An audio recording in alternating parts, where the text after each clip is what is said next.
샬롬. 오늘 11월 둘째 주일입니다. 지난 한 주간 하나님께서 우리와 함께 하셔서 오늘도 이렇게 여러분과 함께 말씀을 나눌 수 있게 되어서 정말 하나님께 감사드립니다.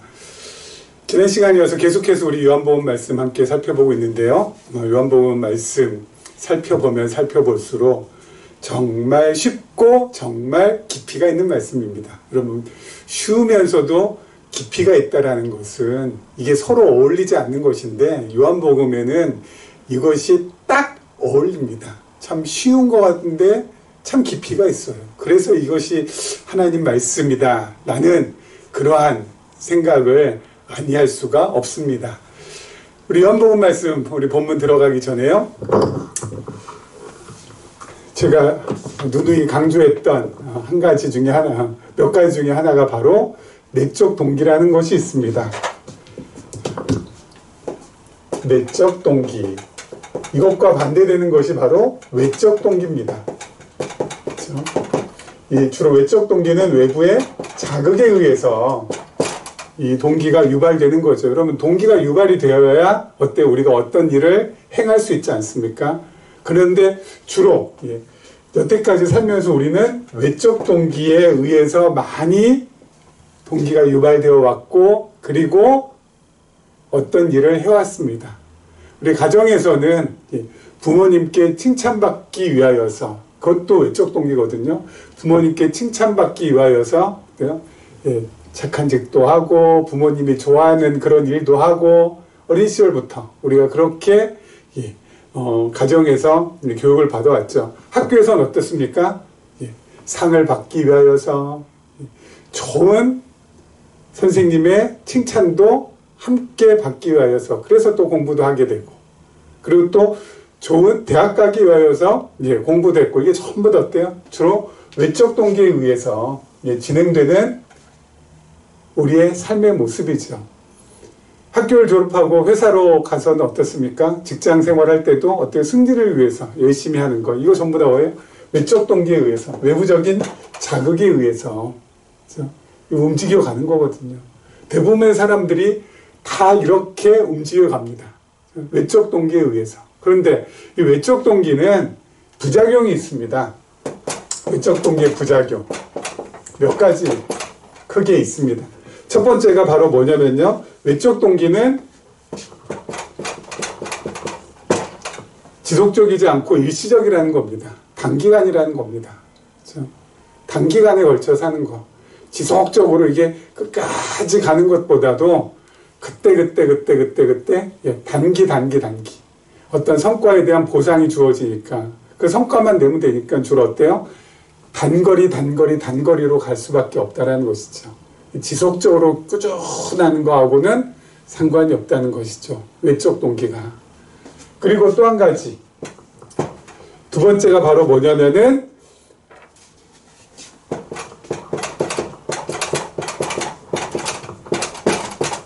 무한 경쟁으로 이끈다는 겁니다. 누군가보다 상대적으로 잘해야지 되기 때문에, 그렇죠? 그래야 상도 주어지고, 그래야 인정도 받고 칭찬도 되기 때문에 누군가와 반드시 경쟁하게 되는데, 그 무한 경쟁은 무한하게 계속 할 수밖에 없게 되겠죠. 그런데 여러분, 이 무한 경쟁이 진짜 나쁜 것이 바로 뭐냐면은 1등도 행복하지 않고요, 꼴등도 행복하지 않습니다. 1등은 늘 불안해. 왜요? 1등 자리 놓칠까봐. 꼴등도 늘 불행해. 왜요? 늘 열등감에 쌓이니까. 그래서 꼴등도 1등도 다 불행하게 만드는 것이 바로 이 무한경쟁입니다. 근데 이 무한경쟁을 촉발시키는 것이 바로 뭐예요? 외적 동기, 외부의 자극에 의한.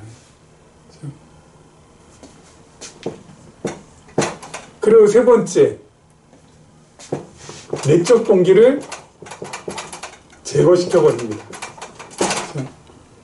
뭔가 자기가 너무 좋아서 그림 그리는 아이가 있다. 근데 그 그림을 갖다 한 장 한 장 그릴 때마다 엄마가 보상으로 용돈을 한 번씩 준다. 그러면 그 친구는 어때요? 그 그림 그리는 것이 자연스럽게 우러나와서 여태까지는 자기가 좋아서 막 그렸는데, 이제는 뭘 바라고 그릴 수밖에 없어요? 외적인 보상을 바라면서 그릴 수밖에 없기 때문에, 이제는 어때요? 자기가 좋아서 하는 그 그림은 더 이상 그릴 수가 없게 됩니다. 그래서 이 내적 동기가 제거가 됩니다. 이게 가장 큰 문제 중에 하나죠. 내적 동기에 의해서 진행되는 삶이라는 것은 내가 좋아서, 내가 진짜 원해서 이것이 없어져요. 이것이 없어져요. 이것이 없어져요. 이게 가장 큰 문제. 그리고 네 번째,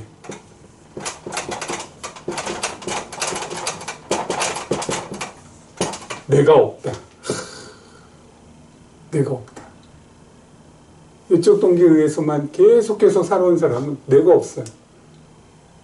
내가 없다. 요즘 이게 그 드라마 중에 하나가 제가 좀 이렇게 보고 있는 게 있는데요.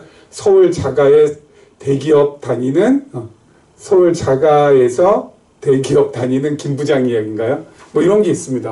참 제목이 참. 이분은 서울에 살아요. 대기업에 다녀요. 대기업의 부장이에요. 차도 있어요. 집도 있어요. 아내도 있어요. 그리고 아들도 있어요. 그런데 내가 없어요. 왜냐면은 왼쪽 동기에 의해서만 여태까지 살아왔기 때문에. 어린 시절에는 열심히 공부 잘해서 대학에 가야지. 좋은 대학 가야지. 대학에 간 다음에는 좋은 직장 취업해야지. 좋은 직장 취업해서는 승진해야지. 그렇게 계속 수십 년 동안 살아오다 보니까 내가 없어, 내가. 내가 없어요. 다 있는 것 같은데 내가 없어요. 자기가 좋아서 하는 것은 없어요. 자기가 좋아서.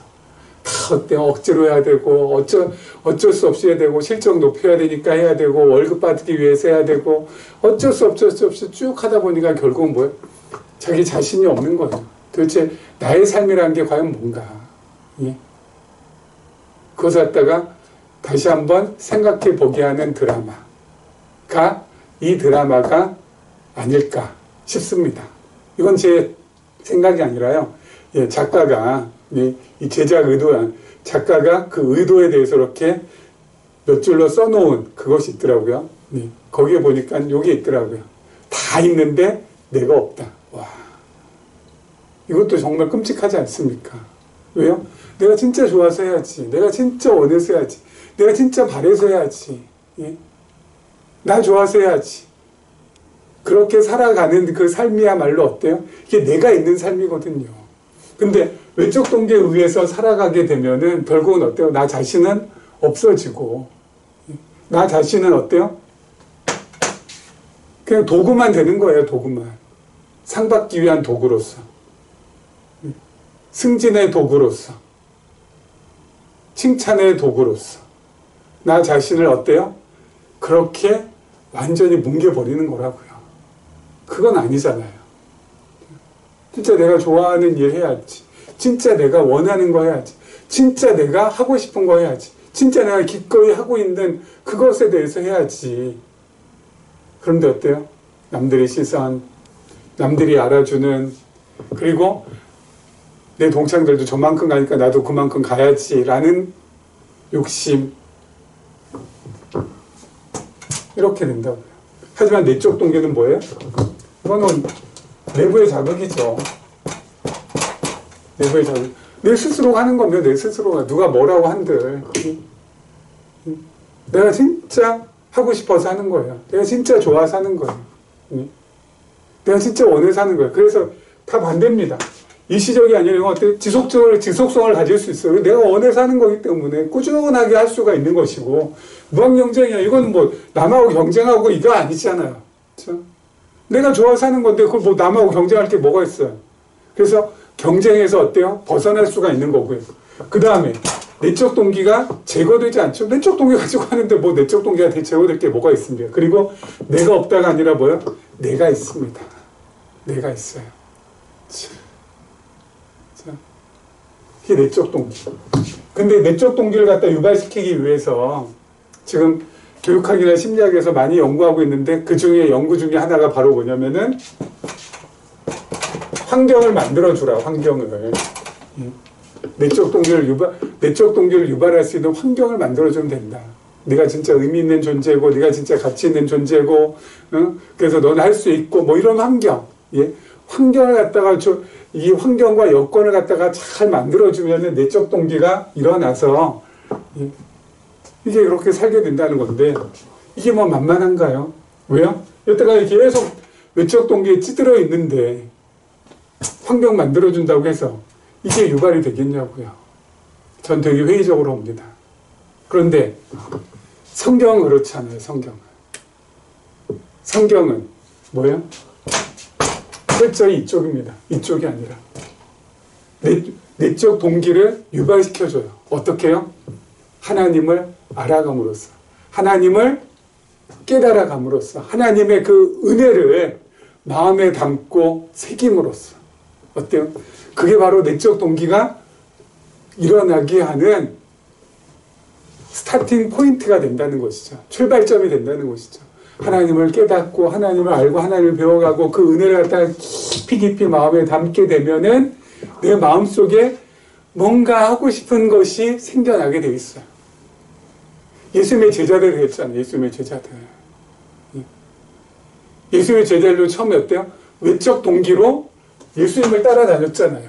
예수님 따라다니면은 예수님이 나중에 이스라엘 왕이 됐을 때 내가 오른팔 역할, 왼팔 역할, 내가 예수님을 내가 등에 업고 호가호위 하면서 뭔가 나도 지금은 이렇게 힘없고 초라하고 보잘것없게 살아가지만 나중에는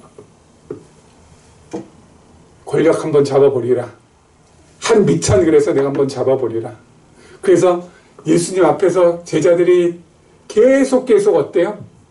그 물밑에서 씨름했던 것 가운데 하나가 누가 크냐? 누가 더 크냐? 왜요?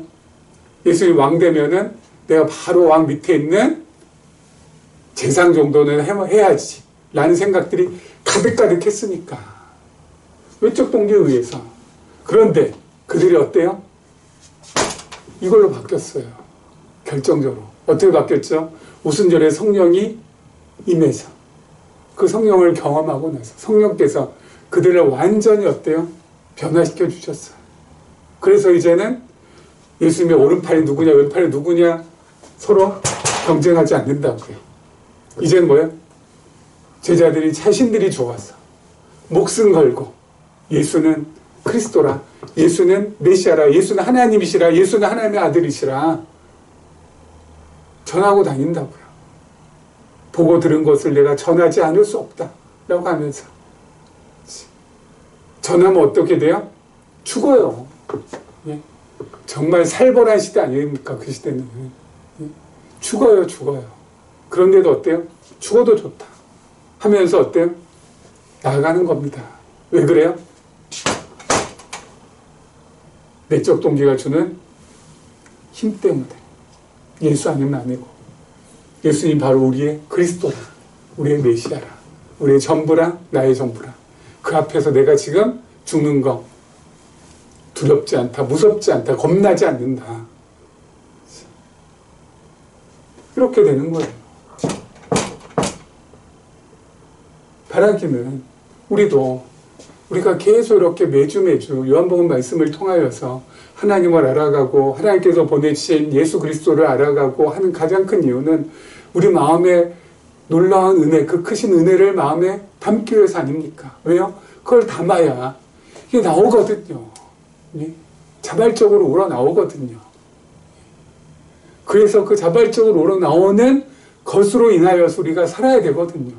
그 나오는 것이 헌신이면 헌신하면서 살면 되고, 봉사면 봉사하면서 살게 되고, 사랑이면 사랑하면서 살면 되는 것이고, 그거거든요. 그래서 우리가 말씀을 함께 나누고 있는 거 아닙니까? 지금까지는 우리 너무 찌들려 왔잖아요. 외적 자극에. 외적 동기에 의해서. 이거 하면은 상 준다, 이거 하면은 뭐 복 받는다, 이거 하면은 뭐 어떻게 된다, 잘 된다, 뭐 이런 것 때문에 늘 우리가 거기에 그냥 휩쓸려서 휘둘리고 다녔잖아요. 그래서 늘 여기에서 벗어날 수 없었잖아요. 이 부작용에서 늘 시달렸잖아요. 이 부작용에. 예? 이제는 여기에서 벗어나서 정말 하나님 앞에서 나 자신을 좀 찾고, 그리고 하나님 앞에서 정말 내가 기꺼이 내가 원하고 내가 바라고 진짜 하고 싶은 거, 그거 하나님께서 정말 기뻐하시는 그거 내가 진짜 하고 싶어서 한다면 그것처럼 복되고 아름답고 멋있고 근사하고 내 삶을 찬란하고 화려하게 꾸며주는 것도 없다는 것이죠.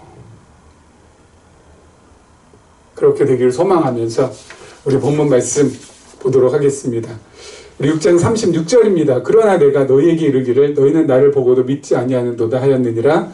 아버지께서 내게 주신 자는 다 내게로 올 것이요 내게 오는 자는 내가 결코 내쫓지 아니하리라. 내가 하늘에서 내려온 것은 내 뜻을 행하려 함이 아니요 나를 보내신 이의 뜻을 행하려 함이니라. 나를 보내신 이의 뜻은 내게 주신 자 중에 내가 하나도 잃어버리지 아니하고 마지막 날에 다시 살리는 이것이니라. 내 아버지의 뜻은 아들을 보고 믿는 자마다 영생을 얻는 이것이니 마지막 날에 내가 이를 다시 살리리라 하시니라. 예수님께서 지금 자신을 따라온 유대인들에게 하신 말씀이죠. 이 사람들이 왜 예수님을 따라왔어요? 물고기 2마리와 보리떡 5개로 5,000명을 먹이신 그 놀라운 표적을 경험했거든요. 그래서 예수님이 계신 곳이 어디냐 해가지고 이 사람들이 막 그냥 갈릴리 호수를 갔다가 왔다 갔다 하면서 가버나움에 계신 예수님을 찾아온 거예요. 그리고 예수님한테 지금 말씀을 지금 듣는 겁니다. 근데 예수님께 그들에게 하시는 말씀 중에서 참 놀라운 말씀이 바로 뭐냐면은 37절 다시 한번 볼게요. 아버지께서 내게 주시는 자는 다 내게로 올 것이요 내게 오는 자는 내가 결코 내쫓지 아니하리라. 아버지께서 내게 주시는 자 다 내게로 온다. 아버지께서 내게 주시는 자. 아버지 누구시죠? 하나님이시죠. 하나님께서 내는 누구예요? 예수님이에요. 예수님께 주시는 자는 모두 다, 단 한 명도 빠짐없이 다 오신다고요. 자, 그렇다면 하나님께서 예수님에게 주시는 자는 누굴까요? 하나님께서 예수님께 주시는 자는 누굴까요?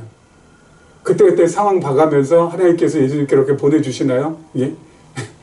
그때그때 어떤 조건이나 그 자격 딱 보고서 하나님께서 예수님께 너 예수님한테 너 갈 만한 자격이 있네? 갈 만한 조건이 있네? 자, 너 예수님한테 가. 그래서 상황 보고 여건 보고 환경 봐가지고 하나님께서 예수님한테 보내주시나요? 아니죠.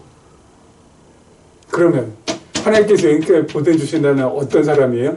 이미 정해져 있는 사람이죠. 그때그때 상황 봐서 즉흥적으로 즉석에서 보내주신 자가 아니라 이미 정한 사람이 이미 정한 사람. 이미 정해놓은 사람. 언제 정해놓으셨어요? 영원 전에, 창세 전에. 그리스도 안에서 그 기쁘신 뜻대로 정해주셨어요. 그 사람들이 누구한테 가는 거예요? 예수님께 가는 거예요. 단 한 명도 빠지지 않고. 신앙의 자유가 없는 북한에서 태어났어요. 근데 하나님께서 어때요? 창세 전에 정한 사람이에요. 하나님께서 창세 전에 자신의 자녀로 정해놓은 사람이 북한 땅에서 태어났어요. 그러면 신앙의 자유가 없습니다. 북한에는. 그럼 이 사람이 예수님께 나오려면 어떻게 해야 될까요? 신앙의 자유가 있는 곳으로 가야 되겠죠. 그래서 하나님께서 그 일생 가운데서 어때요? 어떻게 해서든지 신앙의 자유가 있는 곳으로 나오게 하기 위하여서 뭐 산을 건너게 하시든지 산을 넘게 하시든지 강을 건너게 하시든지 바다를 건너게 하시든지 휴전선을 뚫게 하시든지 해서 신앙의 자유가 있는 곳으로 반드시 오게 하시겠죠. 왜요? 예수님께 나오기 위해서는 신앙의 자유가 없는 곳이 아니라 신앙의 자유가 있는 곳으로 와야 되니까. 그래서 어때요? 예수님을 만날 수 있도록, 예수님에 대해서 들을 수 있도록 반드시 만드시고 그로 하여금 예수님께 나오게 하시는 것이죠. 그래서 하나님께서 정한 사람 단 한 명도 빠짐없이 전부 다 예수님께 나오게 되고요. 그리고 예수님께서 뭐라고요? 내가 결코 내쫓지 아니할 것이라고. 당연하죠. 예수님께서 내쫓지 아니하신다고요. 내쫓을 수도 없는 것이죠. 하나님께서 창세전에 그리스도 안에서 이미 정한 사람인데 어떻게 내쫓을 수가 있겠어요? 그렇죠? 여러분,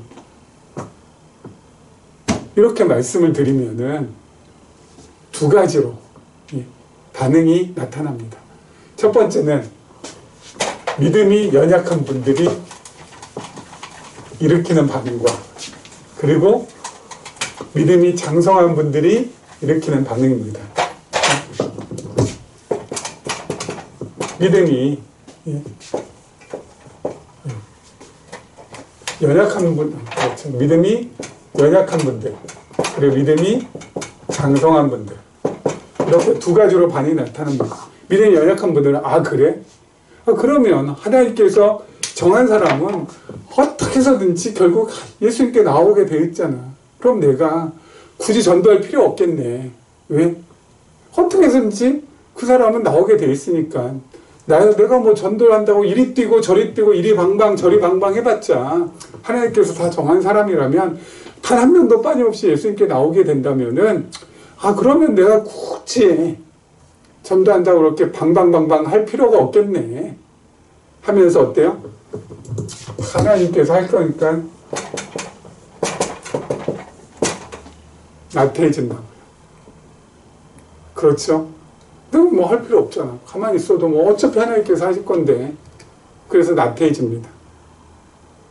그래서 이렇게 될까봐 지금까지 교회에서는 하나님의 예정에 대해서 제대로 정확하게 가르치질 않았어요. 두루뭉실하게 하고 그냥 넘어갔죠. 왜요? 예정 가르치면은 이렇게 될까봐. 믿음이 연약한 사람들이 나태해질까봐. 그렇죠?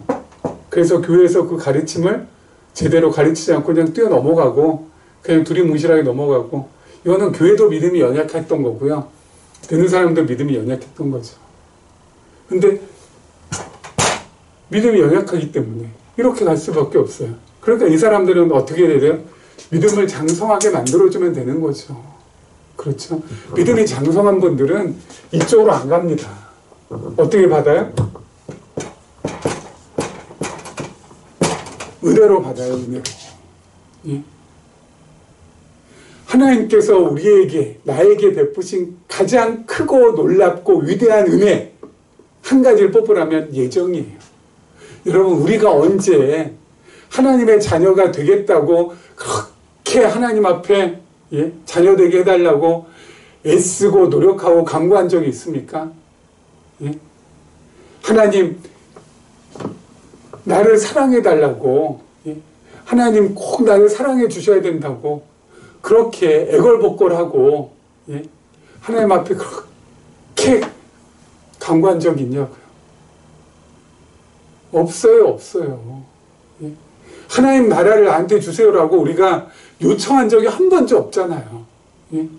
영원한 하나님의 나라, 거기에서 내가 왕노릇하면서 살고 싶으면 하나님 그렇기 때문에 하나님 나라를 허락해 주시고 나로 하여금 왕노릇하게 해주세요. 우리가 요구한 적이 있냐고요? 없어요.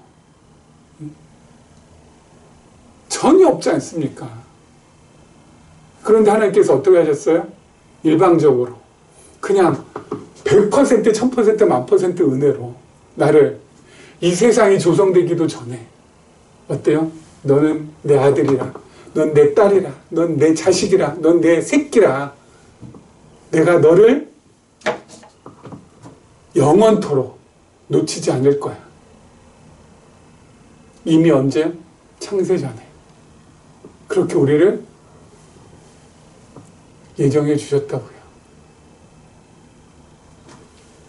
가장 큰 은혜, 가장 놀라운 은혜, 이것보다 더 큰 은혜가 없어요. 자격도 안 따지셨습니다. 무슨 우리의 조건도 안 따지셨습니다. 야, 넌 남자니까, 넌 여자니까, 넌 대학 나왔으니까, 넌 대학 못 나왔으니까, 넌 잘생겼으니까, 넌 못생겼으니까, 넌 백인이니까, 넌 황인이니까, 아무런 조건 없다고요. 넌 미국 사람이니까, 넌 한국 사람이니까, 아무런 조건 없다고요.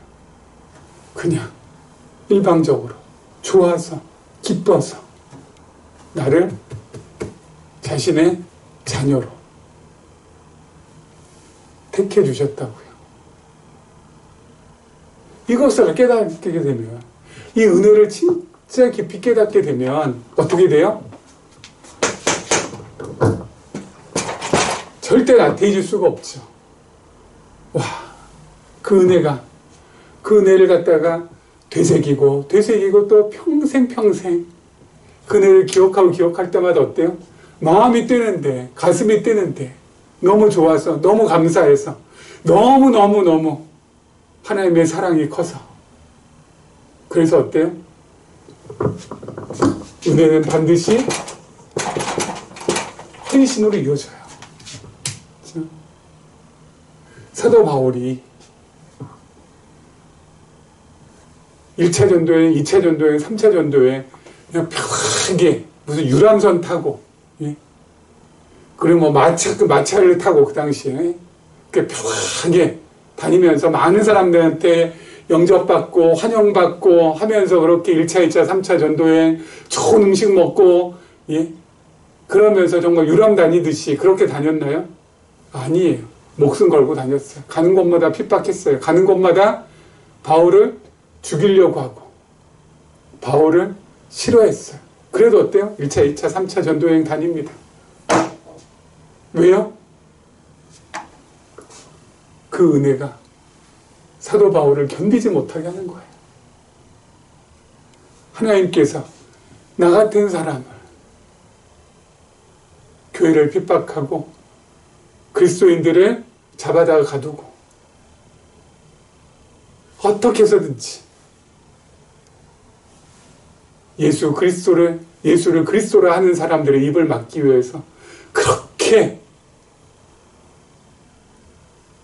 눈에 핏대 세우면서 다녔는데 다메섹 도상에서 예수님께서 확 바울을 변화시켜 주셨잖아요. 그러면서 바울이 어때? 모든 게 전부 다 바뀌었어요. 과거에는 외적 동기에 의해서 내가 이렇게 핍박하고 내가 이렇게 그리스도 믿는 사람들 붙잡아 주려면은 난 나중에 유대인의 지도자로 바리새인들 가운데 가장 뛰어난 자로 탁월한 자로 열심히 있는 자로 우뚝 설 거야. 이런 것 때문에 열심을 냈는데 이제는 어때요? 완전히 내적 동기로 예수 그리스도를 만나는 거예요. 그 은혜가 가슴을 뛰게 하고 마음을 뛰게 해서 다니는 겁니다. 죽인다고 해도 가는 겁니다. 로마도 보아야 하리라. 로마 가면 죽거든요. 괜찮다. 뭐 이 목숨 나의 모든 것 되시는 주님께 이 목숨 드린다는데 뭐 아까우랴. 가는 겁니다. 그래서 순교의 제물이 됩니다. 누가 시켜서 했습니까? 누가 하라고 해서 했습니까? 그렇게 하면 뭐 상 준다고, 그렇게 하면은 넌 위대한 인물 될 거라고, 그렇게 누가 부추겨서 했나요? 바울에게? 아니에요. 자기가 좋아서, 자기가 진짜 하고 싶어서. 죽는 것도 어때요? 자기가 좋아서 죽는 거예요. 어떻게 되면요? 하나님의 예정을 바로 깨닫게 되어서 믿음이 장성하면 그 은혜의 깊이를 체험하게 되고 그것이 나로 하여금 가만히 있게 못 놔둔다고요.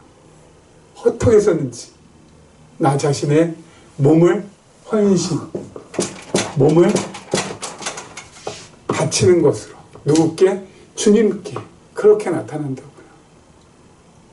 그래서 오늘 말씀 너무너무 중요한 말씀이죠.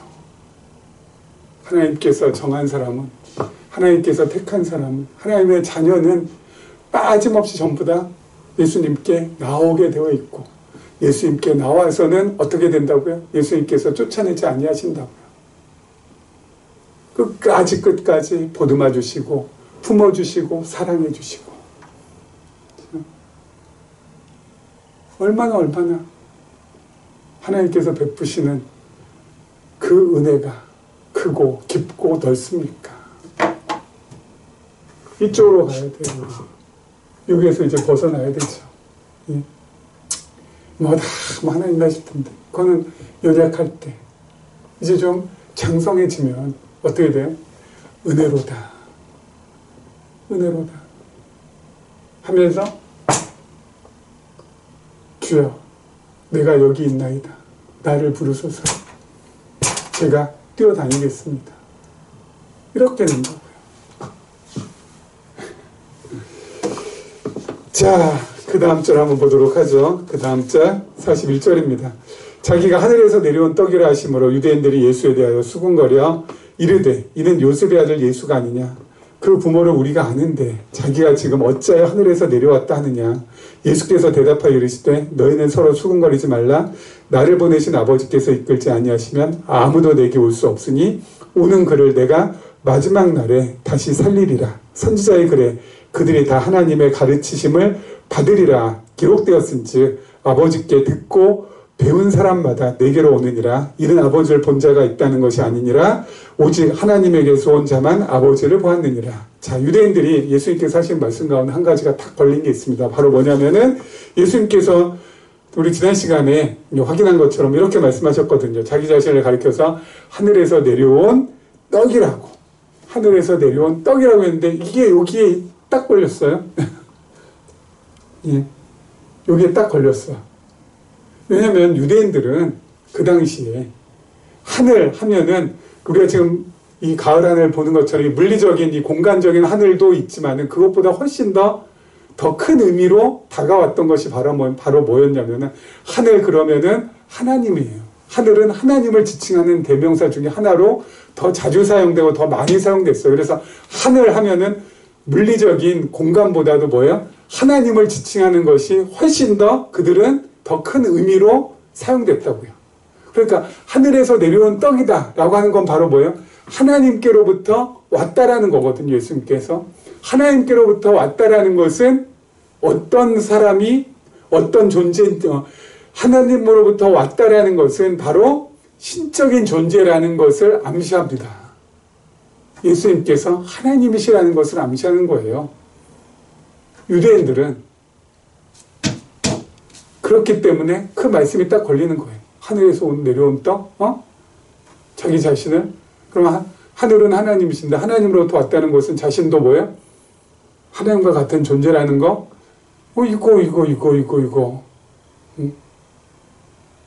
우리가 저 예수라는 사람 부모도 전부 다 알고 있고 아버지가 요셉이고 엄마가 마리아고 그 형제들도 다 알고 있고 그 집안의 형편도 다 알고 있고 그리고 그 집안에 숟가락이 몇 개인지도 우린 다 안다. 예? 그런데 하늘로부터 내려온 떡, 자신이 하나님과 같은 존재라고 이게 말이 되나? 하면서 지금 수근수근 거리는 겁니다. 그러면은 저 같았으면 이렇게 수근거리면은 앞뒤 좌우 설명을 더 자세하게 해줄 것 같아요. 왜 내가 하늘에서부터 온 떡인지 내려온 떡인지 거기다 설명을 자세하게 하고 그리고 그들을 설득을 시켜서 납득하게 해서 받아들이도록 만들 텐데 예수님은 그렇지 않습니다. 그냥 진도를 쭉 나가버리세요. 사람은 수근수근 거린 것 예수님이 전부 다 알고 계시잖아요. 그렇죠? 알고 계시기 때문에 너희는 서로 수근거리지 말라고 하신 거잖아요. 그렇죠? 수근수근 하니까 우리 하늘에서 내려온 떡이라고 우리가 저 양반 가정사에 대해서 다 알고 있는데 아니, 마리아하고 요셉 사이에 태어난 예수인데 무슨 본인이 하나님과 같은 존재야? 라고 수근수근 거리니까 수근수근 거리지 말라고 예수님께 전부 다 알고 계시잖아요. 그러면은 앞뒤 좌우 설명을 잘해서 그들을 납득시키고 그들을 설득을 시켜서 자기 자신이 그리스도라는 것을 갖다가 증거해 주시면 되는데 그렇지 않고 그냥 진도를 그냥 나가세요. 그냥 아랑곳하지 않고 예수님께서 그냥 말씀하고 싶으신 그대로 그냥 가세요. 근데 그대로 가시는 그 말씀이 더 어때요? 셉니다. 강합니다. 강력합니다. 뭐라고 하십니까? 45절에 선지자의 글에 그들이 다 하나님의 가르치심을 받으리라. 선지자의 글, 이사야 선지자입니다. 이사야 54장 13절에 있는 말씀입니다. 이사야 54장 13절에 있는 말씀이에요. 예수님께서 그 말씀 인용인데 그들이 다 하나님의 가르치심을 받으려 했을 때 그들이 누구인지 이사야서 54장 13절을 보면 확실하게 나와 있습니다. 뭐라고 되어 있냐면 내 모든 자녀는 하나님의 여호와의 교훈을 받을 것이니 네 모든 자녀는 여호와의 교훈을 받을 것이니. 그러니까 여기에서 그들이 다 하나님의 가르침을 받으리라고 했을 때 그들은 바로 누구예요? 내 모든 자녀. 즉 하나님의 자녀는 모두 하나님의 가르침을 받을 것이라는 겁니다. 이 말씀이 왜 이렇게 강력하냐고요? 하나님의 자녀가 아닌 사람은 하나님의 가르침을 받지 못한다는 말씀이잖아요. 하나님의 자녀들만이 하나님의 자녀들이라야 가르침을 받을 수 있다는 것입니다. 누구의 가르침이요? 하나님께서 곧 보내신 하나님의 아들이신 그리스도의 가르침. 하나님의 가르침. 성자 하나님의 가르침. 하나님의 자녀가 아닌 사람은 결단코 그 가르침을 받을 수 없다라는 겁니다. 하나님의 자녀들만 가르침을 받을 수 있고 그 가르침을 들을 수 있고 깨달을 수 있고 자기 것으로 소화할 수 있고 체득할 수 있다는 거예요. 하나님의 자녀가 아닌 사람은 아무리 예수님하고 같은 동네에서 살았다 할지라도 예수님의 부모가 누군지 잘 알고 있고 예수님의 형제들이 누군지 잘 알고 있고 그 집안의 박숫갈이 몇 가지가 되는지도 잘 알고 있고 그 형편이 어떤지 샅샅이 전부 다 잘 알고 있다 할지라도 하나님의 자녀가 아니라면 그리스도의 가르침을 받을 수 없다라는 것. 그리스도의 가르침을 단 한 줄도 깨닫지 못한다라는 것입니다. 와, 여러분, 우린 예수님하고 같은 동네 사람도 아니잖아요. 그렇죠? 우리가 뭐 이스라엘에서 태어났습니까? 그렇다고 우리가 뭐 나사렛이라는 동네에서 우리가 자라긴 했습니까? 가보기나 했습니까? 전혀 예수님하고는 피 한 방울도 섞이지 않은 존재잖아요. 그렇죠? 예수님하고는 요만큼도 우리가 공통점이 없는 사람이에요. 학연으로 얽혀 있습니까? 지연으로 얽혀 있습니까? 뭐 혈연으로 얽혀 있습니까? 전혀 얽혀 있는 것이 다 하나도 없어요. 그런데 우리는 어때요? 그 가르침을 듣습니다. 우리의 귀가 열려 있고 우리의 눈이 뜨여져 있습니다. 이게 웬일입니까, 이게? 예수님하고 같은 동네, 예수님의 부모님 다 알고 있고, 예수님 형제도 알고 있고, 예수님 집안에 뭐 밥숟가락이 몇 개인지, 젓가락이 몇 개인지, 뭐 먹고 사는지, 샅샅이 다 아는 그 사람들은 어때요? 가르침을 못 듣고 못 봐요. 그런데 우리는 예수님의 자랐던 동네 뭐 전혀 상관없잖아요. 공통분모가 전혀 없잖아요. 그런데 우리 어때요? 알아들어요. 깨달아요. 그리고 그 은혜를 마음에 담습니다. 왜 그래요? 우리가 왜 그래야 돼요? 이유는 딱 한 가지. 하나님의 자녀로 삼아주셨기 때문에. 하나님의 자녀가 아닌 사람은 단 한 줄, 단 한 글자도 알아듣지 못하는데 우리는 알아들어서 이게 바로 은혜라는 겁니다. 그렇죠? 그래서 그 은혜를 마음에 담는 사람은 말씀드렸잖아요. 마음 뛰고 가슴 뛰고 가만히 있질 못한다고, 헌신한다고, 희생한다고, 봉사한다고, 의무로 기꺼이 원해서 진짜 내가 하고 싶어서 하게 된다고요. 하나님께서 우리를 이렇게 멋진 삶을 영위할 수 있도록 준비해 주셨어요. 우리는 준비하신 그대로 이끌림 받아서 나가면 되는 겁니다. 다음 주 추수감사주일입니다. 주님께 감사할 제목이 참 많았으면 좋겠고, 그 많은 것 중에 하나가 꼭 이것이 되었으면 좋겠습니다. 주여, 제가 예정을 깊이 깨닫게 되어서 그 은혜를 마음에 가득 채우게 하심을 감사합니다. 하나님, 그 은혜가 나로 하여금 움직이게 만들어 주시옵소서. 그 은혜가 나로 하여금 앞으로 끊임없이 나아갈 수 있도록 만들어 주시옵소서. 주여, 감사합니다. 라는 그 감사의 제목이 반드시 한 가지 들어가 있기를 원합니다. 이런 은혜가 우리 모두에게 함께하기를 주님의 이름으로 축원합니다.